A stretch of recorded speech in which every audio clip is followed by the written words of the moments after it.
Inspired by the life of the savvy and ambitious Colombian businesswoman Griselda Blanco comes a new Netflix original limited series. Griselda tells the story of a devoted mother who, with her lethal blend of charm and relentless savagery, creates one of the most powerful cartels in history. Witness Sofia Vergara's captivating transformation into the godmother of the underworld. Griselda, now streaming only on Netflix.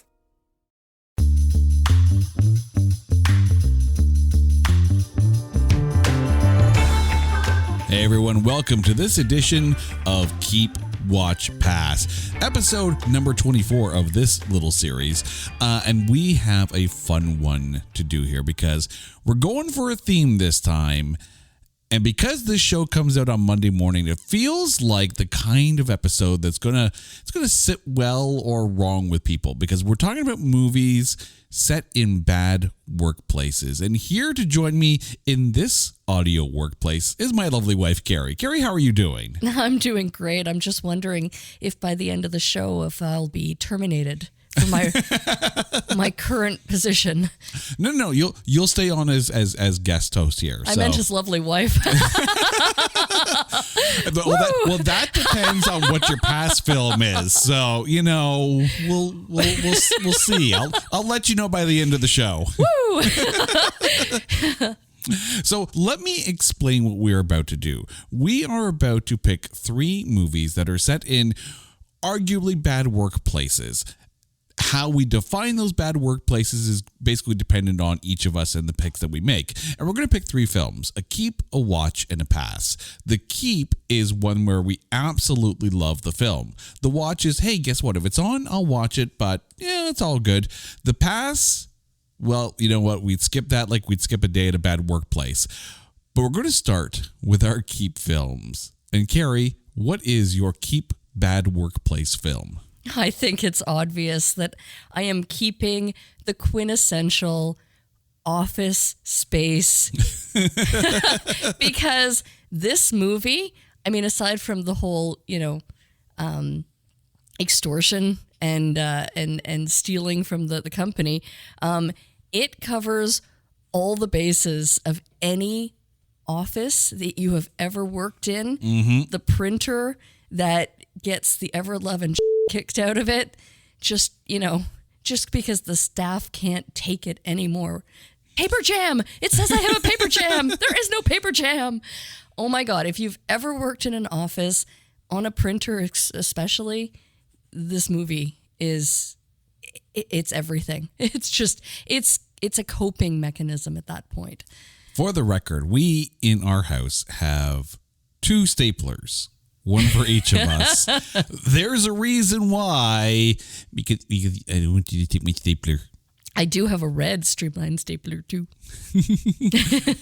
Oh man, and that's this film is so quotable and so memorable. And the funny thing is, it wasn't a big film, but it became almost like a cult classic because I think everyone who's ever worked in an office has encountered at least one person from each of these films. Okay, but not even an office. Anyone who's ever worked in a restaurant can totally relate to Jennifer Aniston just having that one moment, that one straw that breaks and you're just flipping everybody off because really, this movie is, again, it's therapeutic for anyone who's ever worked in any sort of, who's ever worked with the public, who's ever stepped outside of their house, it seems, which, working from home is a whole other,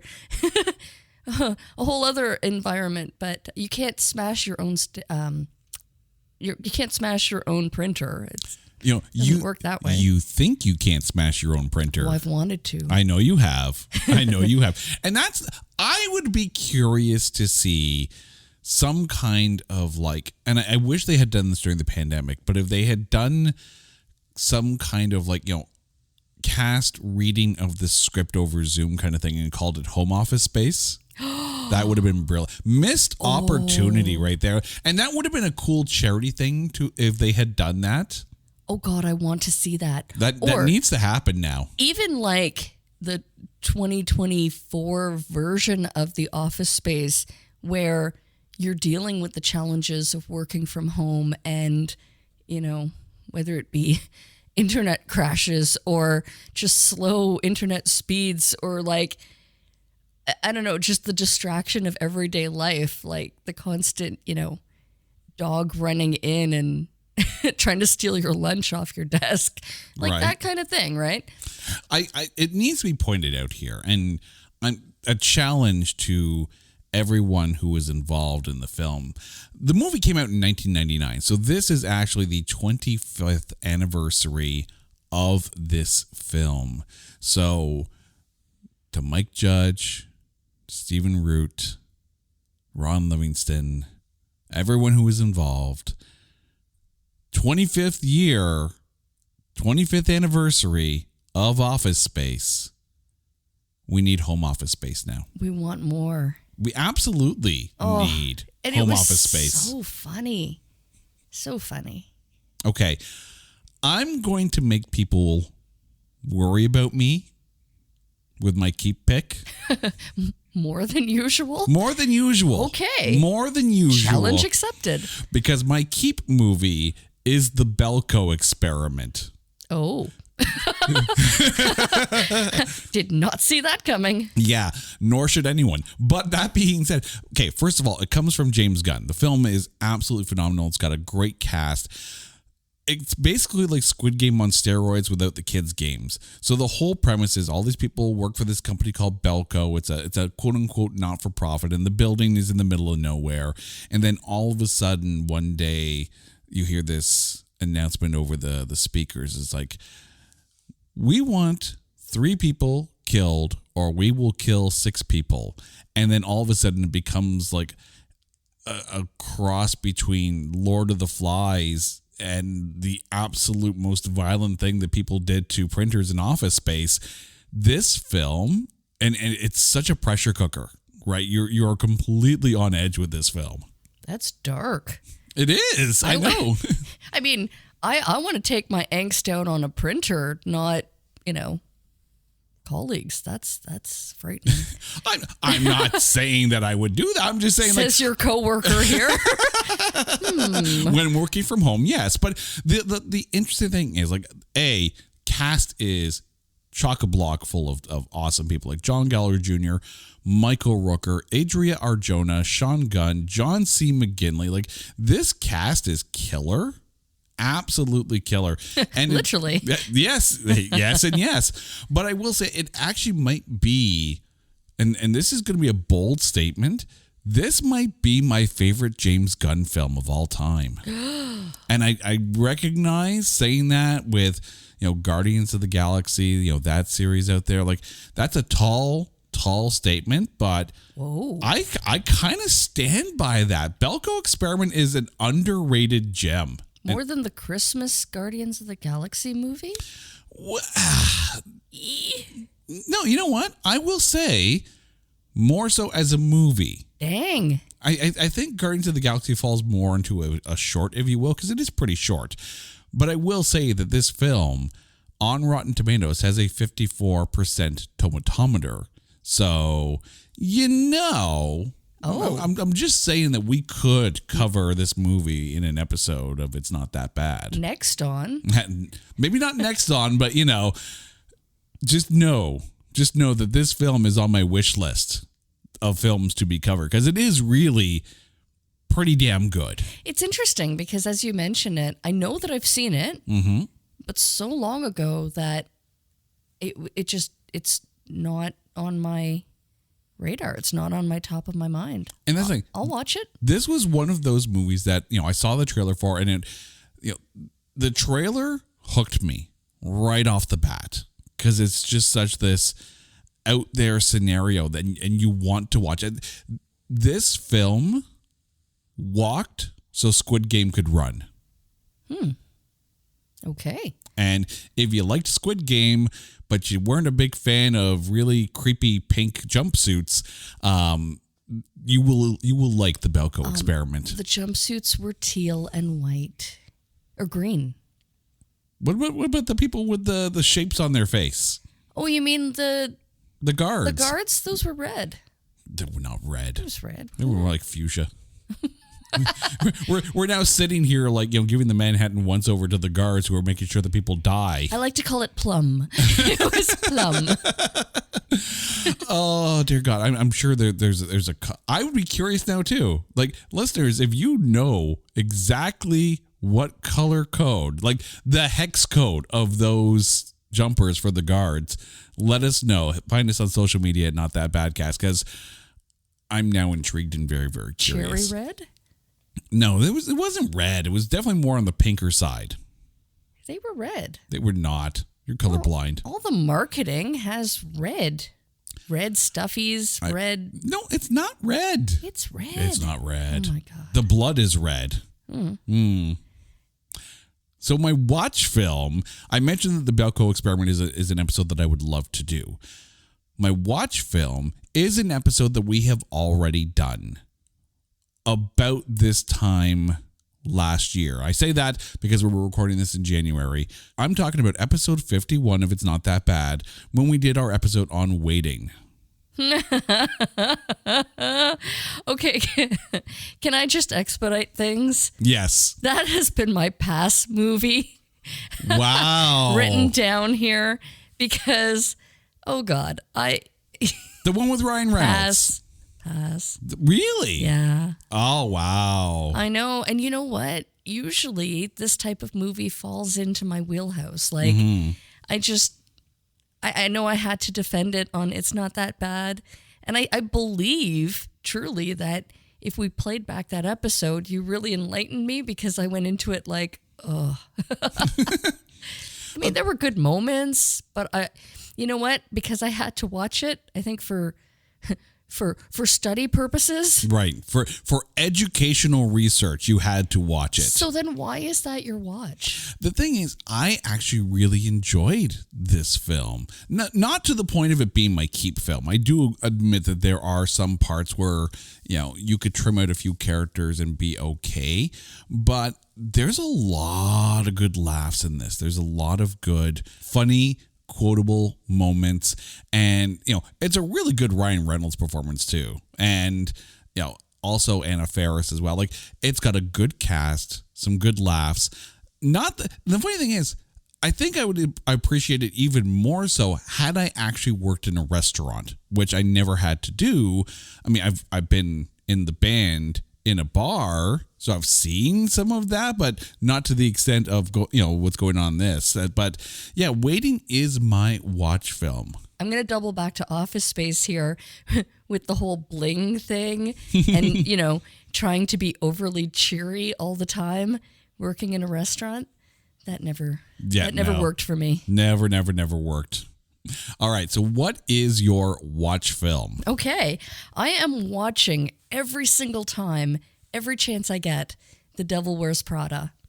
Okay. And I loved this when it was a novel. I read the book first and then was so excited to hear that they were making the movie with Anne Hathaway. And oh my God, brilliant performance from Meryl Streep as the boss of the company. Oh my God, it was the perfect casting. Everything from the boyfriend, Adrian Garnier, he was most famous for his role in Entourage. No, let's be honest. He was most famous for the Aquaman movie that he filmed in Entourage that we never actually got to see, but now we have.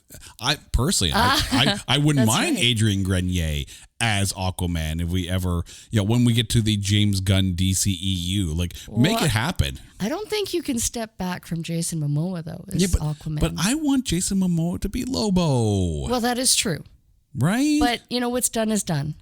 Keep in mind too, this film, since we're geeking out on DC here, I am going to once again put this out into the universe, because I think I've done this on at least about 10 episodes of this podcast already.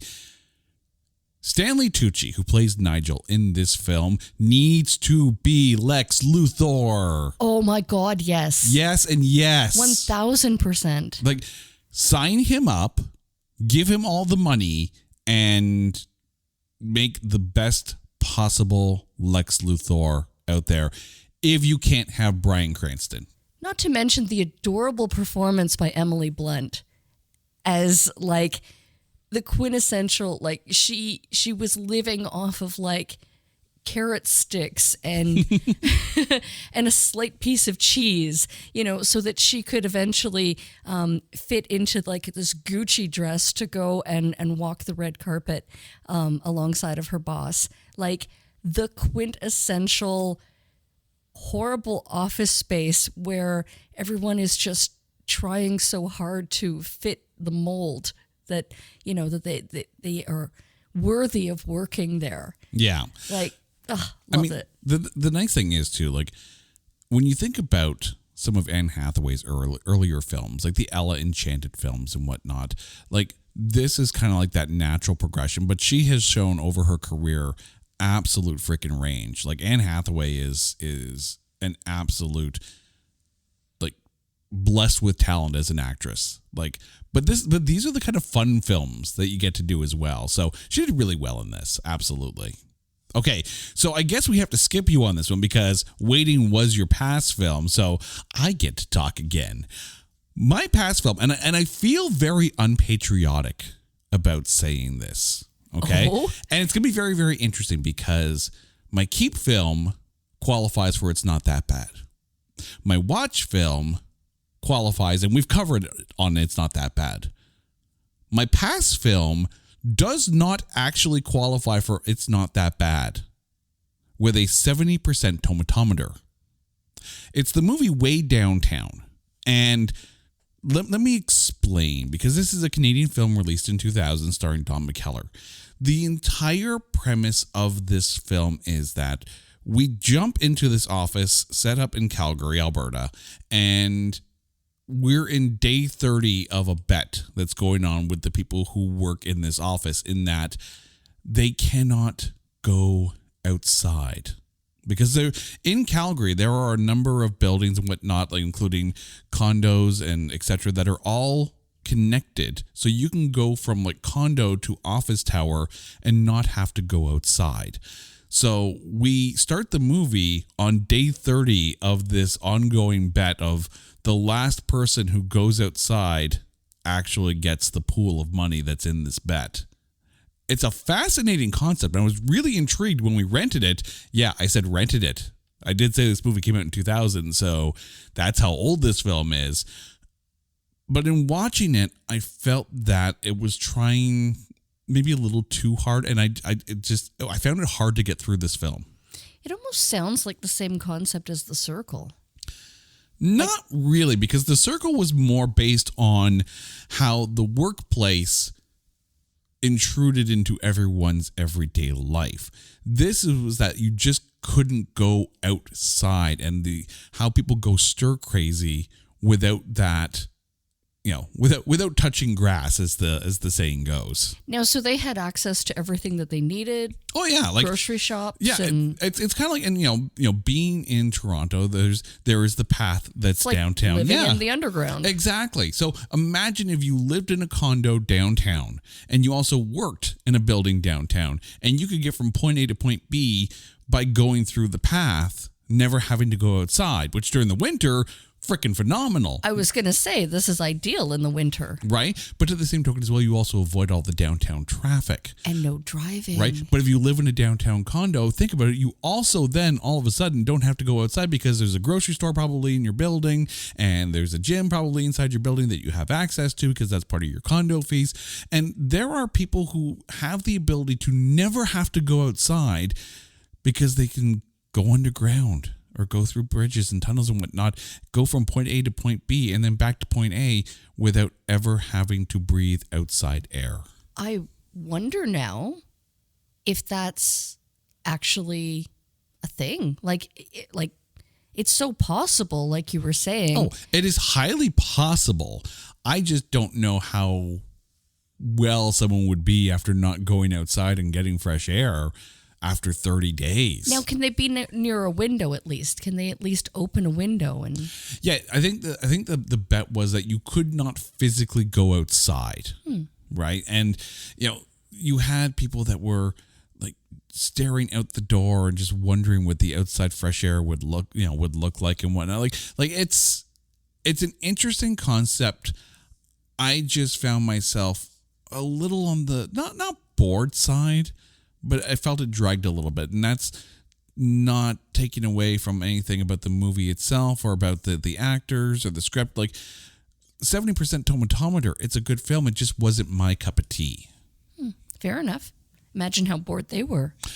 Can you imagine? Okay, let me ask you, since we're talking about this, if we had the ability to never have to go outside, and we kind of live this now, really, when you think about it, right? Especially in this work from home environment, you wake up, you go downstairs, you work, you're done for the day, you go upstairs, you go back to bed. Really, you never have to leave the house. Sign me up. Right? Seriously. But I'm curious if people actually, during the pandemic, went out and if they knew about this film or had heard about this film, sought it out, because I'm sure there were people during the pandemic who went absolute freaking stir crazy not being able to go outside. I wonder if this film might actually be triggering for some people. Very, very intriguing. I mean, if it's worth a watch, just be ready for it, and go in knowing that it's not a big action film. It's not a deep thought-provoking film. It's just a simple little Canadian film with a decent idea. And if you don't mind those kind of thought pieces, then you're going to be okay. It just wasn't my cup of tea. All right, Carrie, thank you so much. Before we go, let our listeners know what your keep, watch, and pass films were. All right. Well, I am for sure keeping Office Space, and I'm watching every single time it's on The Devil Wears Prada, and I'm passing on Waiting. And my keep film is The Belko Experiment. It's okay. I am okay. I'm okay. My watch film is Waiting, and my pass is Way Downtown. Gary, thank you so much. Now, listeners, you guys know the drill. If there is a topic that you would love for us to cover on Keep Watch Pass, hit us up on social media at Not That Badcast, or go to our website at notthatbadcast.com. And while you're there, make sure you check out all of our other shows. Also, if you like our music show, There Can Only Be One, we are now on live365.com, streaming 24 hours a day, 7 days a week. So you can actually pop this in the car. You can jump in and listen to the episodes when they are on. So please, by all means, listen to us. We appreciate all the support. Until next time, she's Carrie. I'm Jay. You guys are awesome. This is Keep Watch Pass on the It's Not That Bad podcast channel, a proud member of the Pantheon Podcast Network. Take care.